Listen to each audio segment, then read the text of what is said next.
Hello, everybody. Welcome to Bayou Bets. It is Monday. It is November the 6th. It is still 2023. What is going on? Spencer the Guru Urquhart is with me. I am Jim Derry, and today we have plenty to talk about. I'm looking forward to our little debate coming up.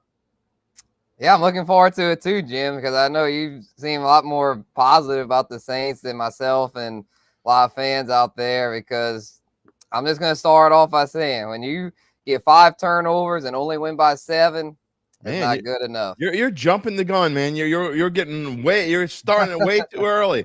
A reminder that all of our friends out there that Bayou Bets is sponsored, well, not necessarily sponsored, but we're partners with. How about that? Caesars Sportsbook is the official odds partner of bet.NOLA.com. And if you can remember, so politely we ask you to subscribe to the Bayou Bets YouTube channel. You can always get notifications every time we go live, Mondays and Thursdays at 4 p.m., Datitude on 10 a.m. on Fridays. Although, see, this is why you should subscribe. You would know without knowing that Thursday, we're actually going to go on an hour earlier. We'll be on at 3 p.m.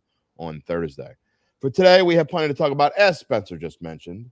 Are you impressed? The Saints won. They beat the Bears. They have won 2 in a row. There are a lot of people who are not impressed by the Saints winning 2 in a row. We'll get into that in just a minute. All you Alabama fans out there, you're excited because they got their revenge on the LSU Tigers. The defense forgot to board the plane, apparently. We're going to get into all that when we talk about LSU. Gabe Henderson's going to join us as well. And Tulane, Spencer, what does it make you when you lollygag? You don't know the movie, right? It's a movie reference. It's a movie reference. It makes you a lollygagger. There you go. Tulane has been lollygagging. I could have guessed that. Tulane is a lollygagger because they've been just messing around and letting teams that don't belong into things. They've been letting them mess around. And we're going to have a little Monday night football preview. We'll give you our predictions very briefly. Chargers at Jets. Try to stay awake, I guess, during that. We'll get to all of that. See? Uncle Big Nick knows. Make some lollygaggers. Come on, Spence. And you be in there with your Bama colors on. Closet Nick Saban fan? Maybe it was just the back of the mind. I don't know. It just so happened. Honestly, I didn't mean for it to happen. We'll talk about that in a little bit. We're going to talk about with Saints and Bears. 24-17. Saints win 2 in a row. It is now the halfway point of the Saints season. Well, I mean, I guess theoretically or technically, you could have said it was at halftime of the Saints-Bears game when it was 14-14. So halftime of the 2023 Saints season. Spencer, are you saying it's a glass half full or a glass half empty?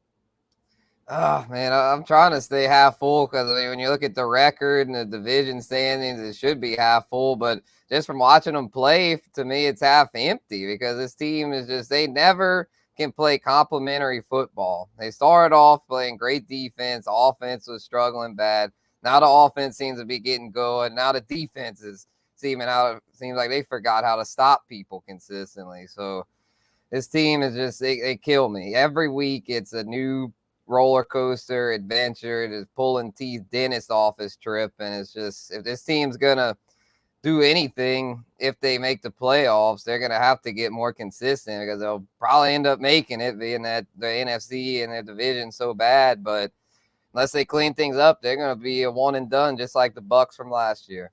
By the way, we welcome in your comments and or questions. If you have any questions, I don't know if you do. Maybe you do, maybe you don't. But if you want to type them into the little comment section there on YouTube or Facebook, we'll be happy to show them, read them aloud, and answer them if that's that's what it calls for. I'm going to say this, and Spencer, please don't take offense when I say this, because I'm lumping you in with a lot of other spoiled brat little Saints fans. I mean, let me repeat after me. Sean Payton and Drew Brees are gone, and they're never coming back. This team is never going to be, at least not anytime soon, be what it was in the days of old when, 13-3 was just kind of like, oh, we kind of expect them to go 13-3 or 12-4 or whatever it is, and make it to the NFC Championship game. That's what we expect this team to do. You know what? That's not what we expect this team to do. And what we expect this team to do is basically exactly what they're doing. It is not a surprise to anyone, nor should it be upsetting to anyone if you're a Saints fan of where they are. They are 5-4. They are on top of the NFC South division. No matter how bad it is, Adam Bankston, the NFC South is the worst division. Being number one in the South isn't saying much. Bears-Saints game shouldn't have been that close at all. Carr needs to go, period. You are right. You're wrong. You're really wrong. You're super wrong, period. There you go. There you go. We answered that in a real hurry. The NFC South is the worst division. That is true. But you're number one in it means you're going to get a home game in the playoffs if you finish number one. And the goal for this team from the beginning, realistically, should have been finish number one in the NFC South. And you see now they are the overwhelming favorites in this division, Spencer. Not only are they favored, but it's already moved. Last week when we did the show, it was plus 140. The week before when we did the show, it was plus 200. This morning when I woke up, it was minus 150. You know who doesn't care what the average casual fan thinks? That's Joe Q making a lot of money betting on the Saints because it's now minus 175. And the people who have money are betting on the Saints to win this division. For sure, which at this point they probably will. I still think Atlanta could, even though they took an ugly L this Sunday. I still feel like they've got a team that's fairly close with the Saints because the Saints just haven't shown enough. Other than that New England game, the Saints have yet to play a complete football game all season. And that's the thing I'm looking for, just more consistency.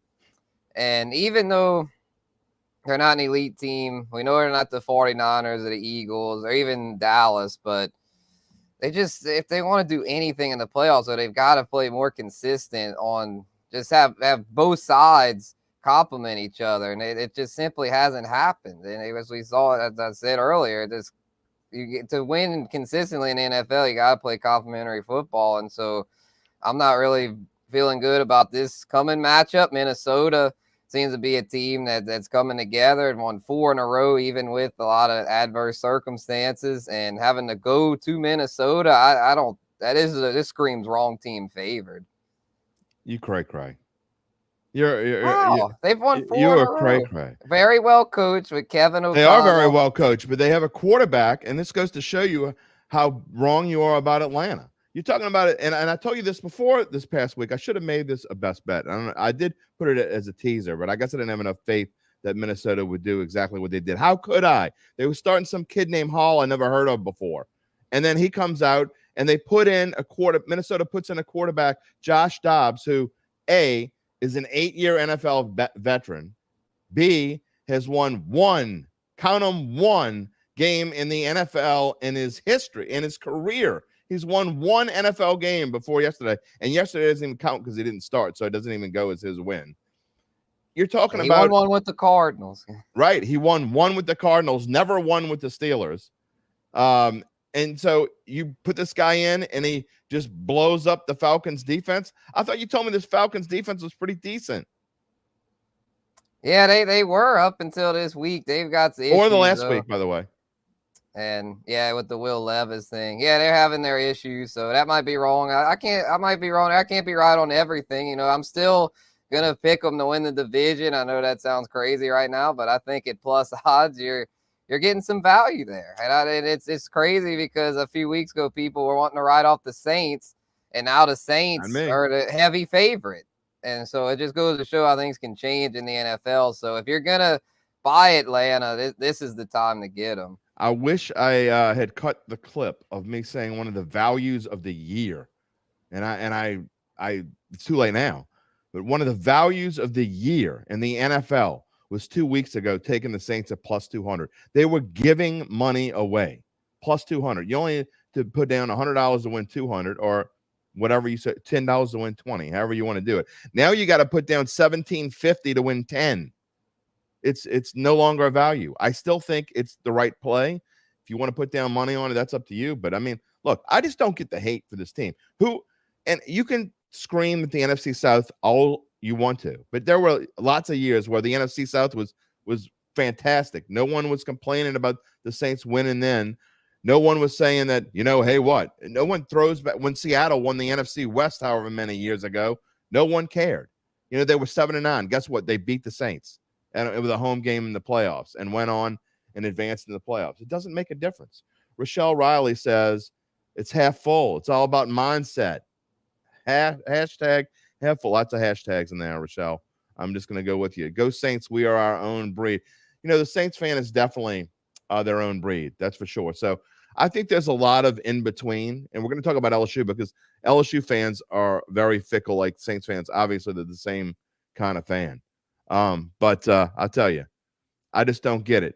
Enjoy what you got when you got it, because what I said on Datitude this morning is absolutely the truth. This team going forward and the salary cap hell that they're going to be in soon, Spence, this might be the last time for a long time that we're talking about playoffs in November.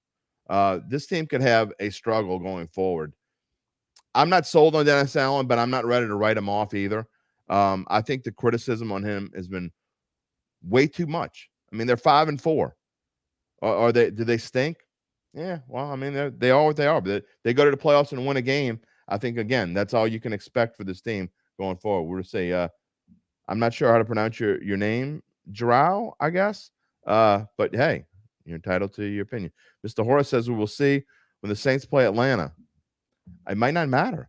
I mean, if Atlanta keeps losing, it's not going to matter whether they beat the Saints or not. They've now lost 2 in a row. So we'll see. Yeah, well, they should win this week. I know Kyler's coming back for Arizona, but he'll be rusty, I would think. So Atlanta should get back to 5-5, and then if the Saints struggle against Minnesota, like I'm thinking, I know you like them in this spot, Jim, but I honestly don't. I think Minnesota's a team that's really trending up, and they can keep this going. They'll be on track to make the playoffs. And I will say this, though, if the Saints can win this, they'll be pretty much guaranteed a playoff spot, but I'm not convinced that they're going to get it done. I'm not sure that I like them yet or not. I have not gone through and done my research, so I'm certainly not advocating betting on the Saints yet. But I would say this, the fact that there are 2.5-point favorites at a place where they don't win very often. They've only won in Minneapolis twice in this century.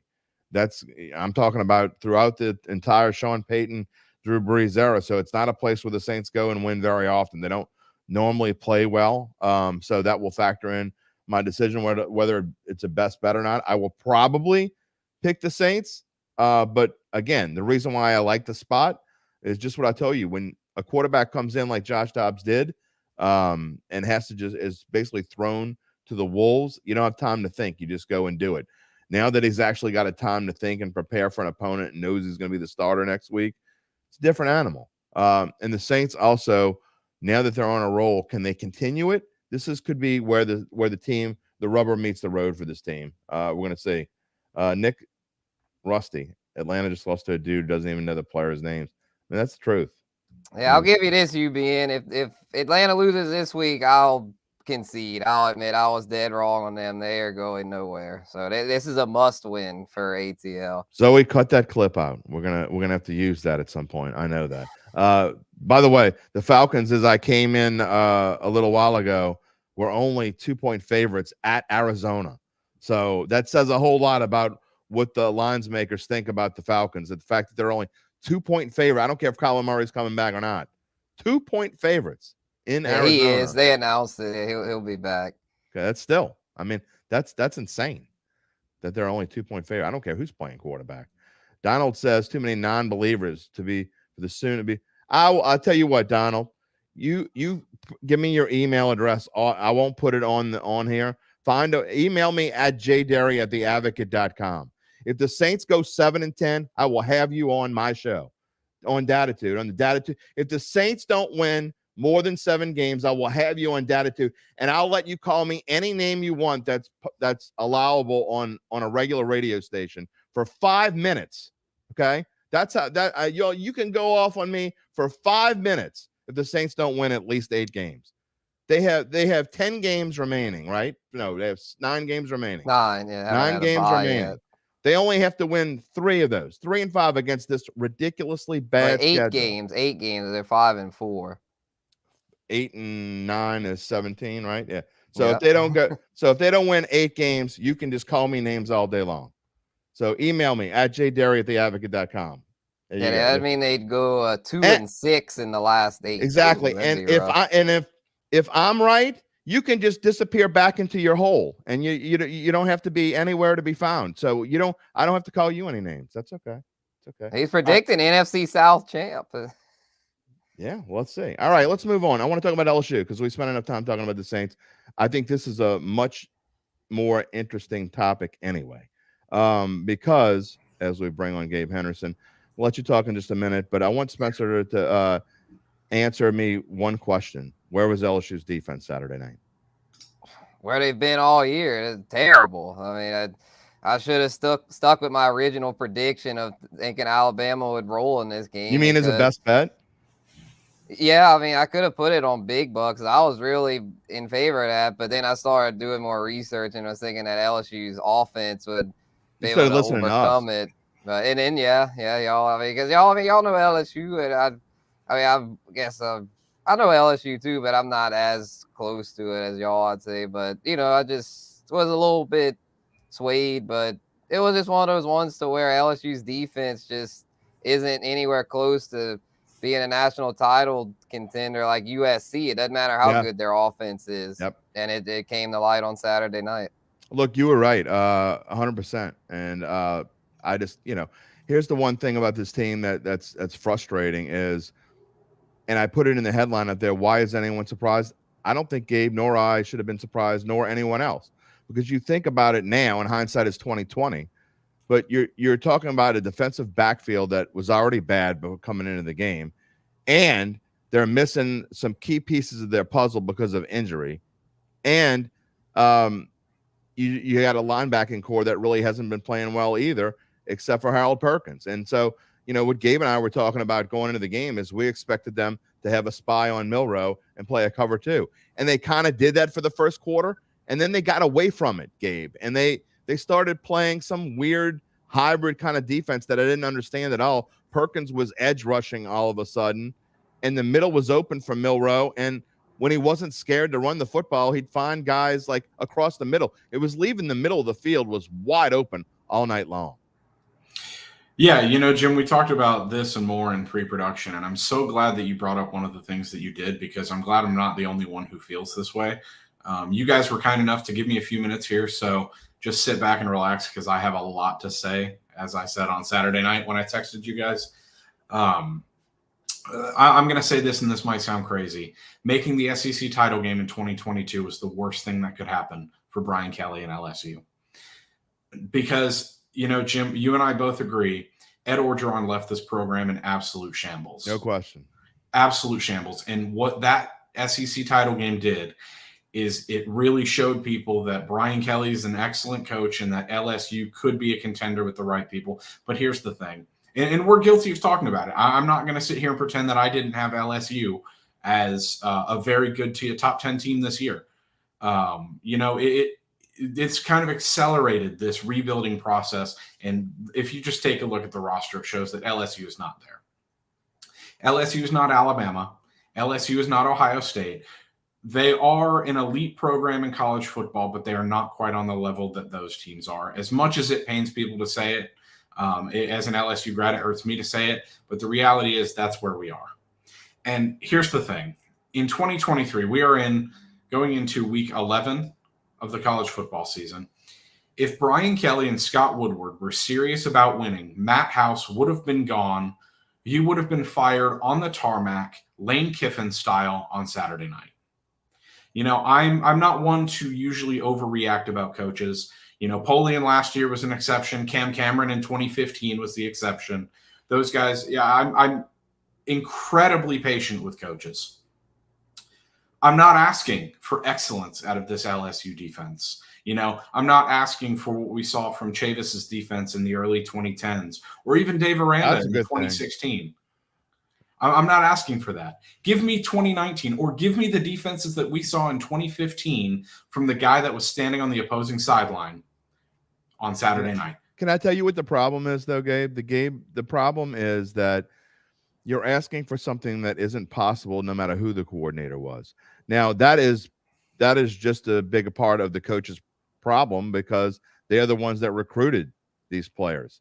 Well, maybe they didn't. Maybe a lot of these guys are still Ed Orgeron's recruits, but Brian Kelly with the transfer portal And look, I love Brian Kelly. I think I agree with you wholeheartedly, obviously, that Ed Orgeron basically left this program in shambles, to where I'm shocked that they didn't go like 6-6 the next year, or worse, become basically Texas A&M from last year.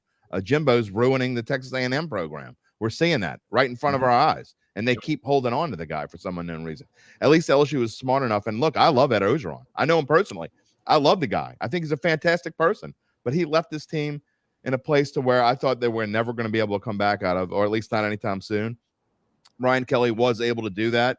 But look, you got to have the horses in college football, and LSU simply doesn't have that. And the fact that I thought that they could have a one spot that was bad, which is defensive backfield, and get away with it, and the rest of the defense was average, except for Perkins, who was great. The fact that I thought they could get away with that, I think I was jaded. And Spencer, looking back, had the right call on that, and he said here on this show that they couldn't keep up with Alabama, and he was right. But who knows? If Jaden Daniels doesn't get knocked out of that game, maybe they'll able to come back. That kid is that good. I'd like to see him still in the Heisman debate, I guess you should say. But we know that he won't be with it because he has 3 losses, and it's not his fault. Spencer? Yeah, even then, I mean, if you look at it, LSU's 97th in total defense. Not only should that never be allowed, I mean, the fixes are there. Yeah. I'm not saying that we can get a great defense out of LSU. That's not what we need. We need something better than 97th, though. I mean, look back in 2019, LSU allowed 35 points, which is what this defense is averaging against non-conference, against all opponents not named Army or Grambling. Take those 2 games out because they're the exception. You should play well against those. They're averaging 35 points a game. The 2019 team allowed that 5 times. But they had that team had a DBU backfield. Yes. And not only that, Patrick Queen and a lot of other guys. They played 7 top 10 teams, so that it's a product of the schedule. But this team is allowing that to the Arkansas of the world. Arkansas, who got almost shut out for all intents and purposes. They had a field goal against Mississippi State. That's all they could score, and they scored 31. So here's the thing. With Alex Grinch gone at USC, Matt House now has nowhere to hide. He is now the worst defensive coordinator in America, and I'll go as far as it's bad. It's bad. He needs to apologize. Apologize? He needs to apologize to Jaden Daniels, because this might be one of the biggest Heisman snubs ever. Yeah. Because I don't even think he's going to be invited to New York at this point. He's so far down the list. I don't know, man. I don't think he's got the 3 losses. He might still get invited to New York. We'll see. Spencer, I'd like to get your take on this comment from UBN, because it's funny, but I kind of agree. We never even talked about this aspect. That's what a lot of people are talking about. If Saban didn't order the code red, you have to know. Yeah. Another movie reference on this show. This is the 4th time that number 15, what's his name again? Turner. Dallas Turner, that's it. Dallas Turner just plowed Jaden Daniels into oblivion. I understand why people are saying, I understand the defense of why it wasn't targeting, but I don't agree with it at all. There were people actually defending it by saying he went into the chin, which is not the head or neck area. I'm like, huh? How is that a defense? The head, I mean, it sure seemed like targeting to me. What did you think? Yeah, I mean, it's one of those things. That wasn't the only call. They had a lot of calls throughout that just seemed to go Alabama's way. And it just goes to show that when you go to Tuscaloosa, you got to play even better than them. Like, not just a little better than them, but a lot better than them, because you already know they're going to get the help from the refs. And it's just one of those things. I'm not going to go full on conspiracy and say they're paying the refs, but I do feel like when refs crew in Tuscaloosa is probably going to be a little more reluctant to call stuff on Bama, because it's just they've been at the top of the mountain for so long. It's like with Brady and Belichick out of Patriots would seem to get a lot of calls. Not saying they paid them off, but I feel like it was one of those things when you're calling a game for someone and you look at that sideline, it's just like psychologically, I feel like it's probably a little harder to go against Nick Saban or Belichick. I think that's a huge part of it. And Gabe, I will say this before we move on, because we do have to move on. We're getting close to the last 8-10 minutes of the show. But I want to ask you, you watch a lot of football, a lot of SEC football. I have not looked this up, so this is not without doing any research. But and anyone who's listened to me over the course of the past 8 to 10 years knows that I'm not conspiracy theorist. It takes a lot to make me say the refs had another agenda. But I will say this: have you ever seen that officiating crew before? Because I haven't. I've watched a lot of SEC football. I have not seen that officiating crew, which makes me beg the question. If they haven't done a whole ton of games, and they certainly haven't done a ton of big games, why would you throw this kind of crew out there for what has to be one of the biggest SEC games of the year? Yeah, I don't know. I know we only have a minute or so I'll make this quick. I'm not even going to entertain the talk about officials. I think that it was clearly targeting. I think Dallas Turner should be suspended subsequently for targeting. I think he should have to miss the next game. Not that it'll really matter. But I mean, at the end of the day, LSU made a mediocre Alabama offense look unstoppable. Jalen Milroe set records. And you said a few minutes ago, you have to have the personnel out there. And the reality is LSU might not have the personnel out there to be an incredible defense, but we said it all week. We said Perkins should be a spy on Milroe. And what really made me angry was after the game, this was today, Brian Kelly said, quote, looking back at it, we should have used a spy technique. You have got to be kidding. You and I were saying this before. It is incredible. You and I have said it for 2 weeks. It's incredible that you are paying a coach in Matt House who does not know this. I don't. With LSU out of title contention now for the national championship, the SEC, anything, Matt House needs to be fired, and that's all I'm going to say on that. All right. Well, Gabe, I'm glad it got out of your system, and everything's okay now, and you can woosah for a little bit. Move on to Florida. Take a couple breathes. And we are going to do that because we do for 2 minutes. Thanks, Gabe. We'll talk to you on Thursday when we do. You're not going to be – I don't think you're wearing the turkey hat this week. I don't want to give any spoiler alerts away, but I can't call you giblets this week. It's not I'll be 4-1. 4-1 if the Chargers don't lose by a field goal tonight. Not going to be nearly as much fun. All right. One thing I want to point out, Spence, and if you look at these stats, no one was complaining about LSU giving up 500 yards to Missouri because they won the game, but it's different when it's Bama and you lose, so as much as we've been talking about this LSU defense being bad, and they have been, it's only a really big deal when you lose, right? Yeah, I mean, they lost to Ole Miss too because of the defense, and Arkansas was an ugly performance. They skated by Mizzou. But you see that first number is a 5, and LSU's number, basically the stats are the same stats. And everything changed when, I know that LSU was still losing I think they were losing by 2 touchdowns when Jaden Daniels went out of the game, but they had showed the capability of being able to come back. The stats are really close. I'm just saying that I don't think it was as far apart as people think it was. Yeah, it was a back and forth contest. And I mean, if Jaden wouldn't have gotten hurt, they may have scored one more touchdown. And so it's one of those things. I'll say this about the Heisman before we move on. I feel like it's pretty silly that we worry about wins and losses. I agree. To me, it should be just individual statistics. And I know that Penix probably going to end up with the best stats, and his team's going to be better with record-wise. I'm sure he'll win it, or maybe McCarthy from Michigan. Although to me, his stats aren't anywhere close to Penix or Jaden. To me, Jaden Daniels should still at least get to go to New York and be one of the finalists, because the kind of season he's having, it's ridiculous. And just because Michigan's a better team, that they're going to say J.J. McCarthy is more deserving. Yeah, and you know what? I agree with Gabe. He's the best player in the country this year, period. And to me, that's what the Heisman Trophy is about. The only thing I'll push back on you is I don't care as much about stats. If you watch college football on a regular basis, you know who the best player is. And right now, I think it's either Jaden Daniels or Michael Penix. I hate the whole quarterback gets the Heisman thing, right? Basically, that's how it's been. But in this case, this year, this college football season, I think the 2 best players in America are both quarterbacks. I think it's Michael Penix. I think it's Jaden Daniels. And honestly, anybody else that might get it, I think it's a farce. That's just my opinion. Before we move on real quickly, and we're going to preview this on Thursday, but Florida, LSU a 13.5-point favorite. Been a rough year for Billy Napier. You got to think LSU is going to come back with a vengeance here. I would think, but Jaden's in concussion protocol. If he doesn't clear protocol, I'm not confident in us. Not enough confident in them to be able to cover this. I think they'll find a way to win at home, but 13.5. And then if it's announced Jaden's back, that'll probably be like 14 or 15.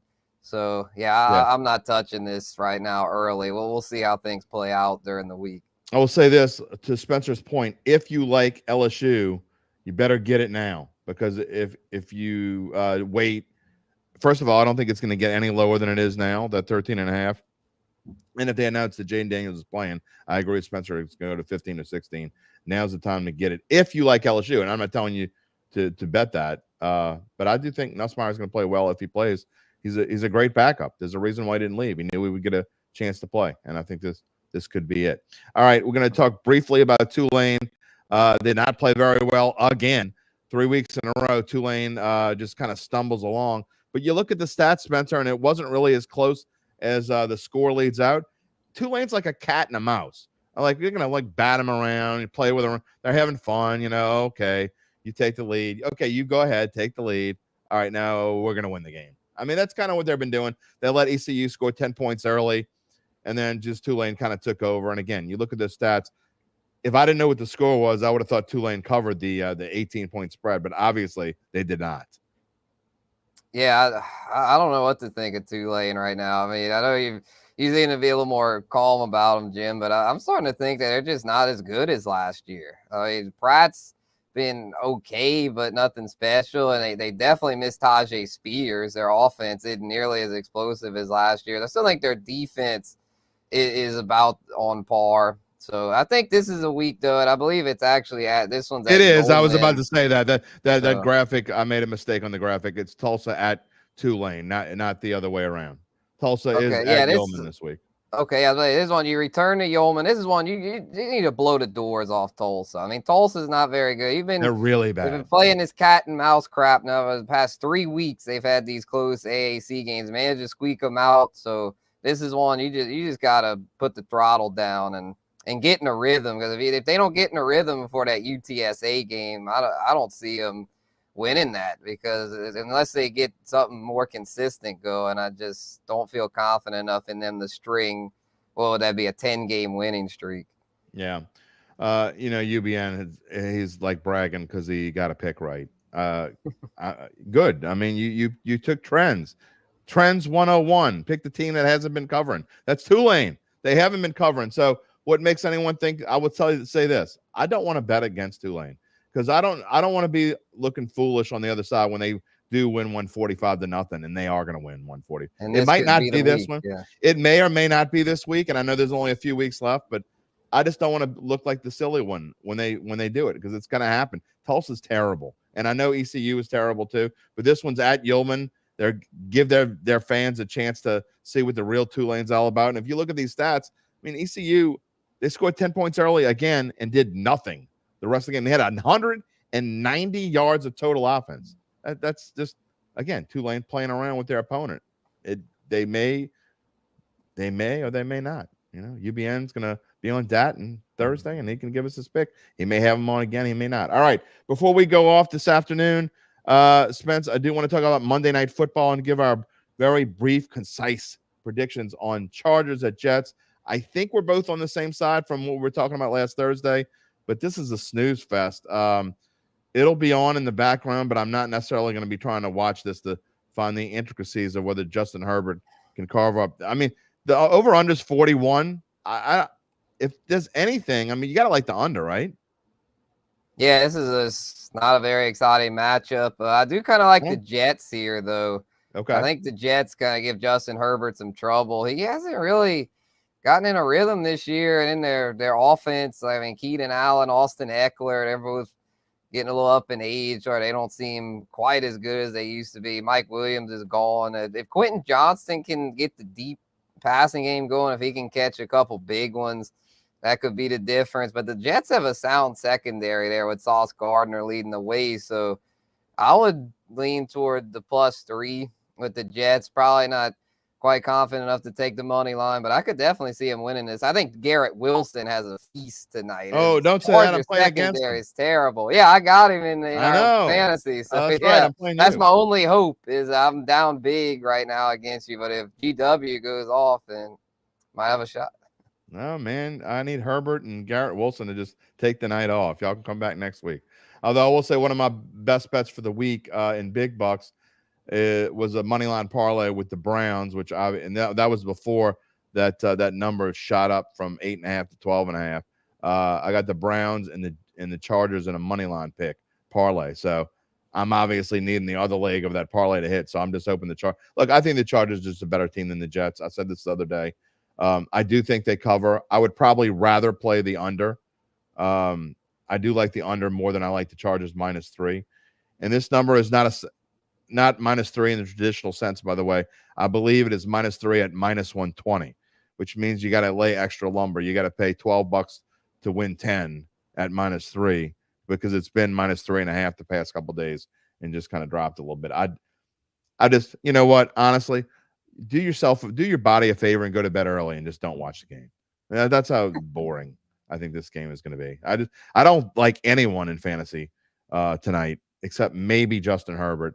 I think he'll be able to do enough to make himself relevant. But other than that, I just don't see this being much of a game. Zach Wilson stinks. I think the Jets are going to have. He's been a little better. He's awful. It might be maybe Breece Hall will have a good night. I don't know, but I'm not putting Zach Wilson on any DFS team. That's for sure. So you can if you want. I was gonna say maybe. I mean, I'm sure he's a lot cheaper than Justin Herbert. So, and the Chargers secondary being as bad as it is, I probably would recommend Zach Wilson for DFS. There you go. No one's going to take the Chargers defense. Maybe that's a good time to do that. I don't know. All right. Final thoughts before we go off the air. I want to take 20 to 30 seconds talk about something that I know most of the planet doesn't really care about. But here's the thing about, sometimes baseball, and the reason why I think they've been losing ratings more and more is because sometimes they just do things that don't make sense. And today it was a giant move in baseball that I thought didn't make sense for either of the parties involved. The Cubs decided to fire David Ross, who I thought was an excellent manager, brought this team from, we talk about, LSU being left for dead basically by Ed Ogeron. Well, the Cubs were basically left for dead by Joe Madden and this organization. They sold out to win the World Series in 2016. David Ross brought this team out of the abyss, and I thought he was doing a really good job with them. And so for some unknown reason, not only did they fire him, but they bring in the enemy, Craig Counsell, who's been managing the Milwaukee Brewers for the past, 5-6 years now. And sure, he was okay. He's done an okay job with the Brewers, but they had a lot more talent than the Cubs have had. I don't understand this at all, Spencer. Someone make it make sense that they're going to fire David Ross and bring in Craig Counsell. Is it simply so other teams can't have Craig Counsell?